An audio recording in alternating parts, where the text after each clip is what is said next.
ఉన్నాడు.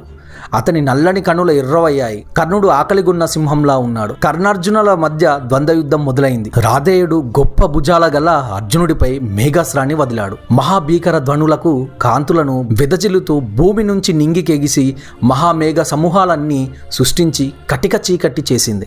ఒక్కసారిగా చీకట్లో వర్షం కురిసినట్లు అంత చీకటమైపోయింది. ఆ చీకట్లో అర్జునుడే కనబడకుండా పోయాడు. తన పుత్రుడైన కర్ణుని అరవీర పరాక్రమ నైపుణ్యాన్ని సూర్యుడు సంతోషించి అతని మీద తన వెలుగు పడేలా చేశాడు. ఆ కటిక చీకటిలో మహాపరాక్రమవంతుడు అర్జునుడు కనబడకపోవడంతో కుంతి ఆందోళన చెందింది. పుత్రవాత్సల్యంతో భయపడి మర్చిపోయింది. విదురుడు కంగారు పడి అతి చల్లని గంధపు నీళ్ళని చల్లి లేపి ఊరడించాడు. అర్జునుడు వాయువస్త్రాన్ని ప్రయోగించి మేఘాల సమూహాలను పరుగులు పెట్టించి పారద్రోలాడు. అనంతమైన వెలుగును మళ్ళీ రప్పించి అందు మరింత వెలిగిపోతూ కనిపించాడు. విదురుడు కుంతికి అర్జునుడిని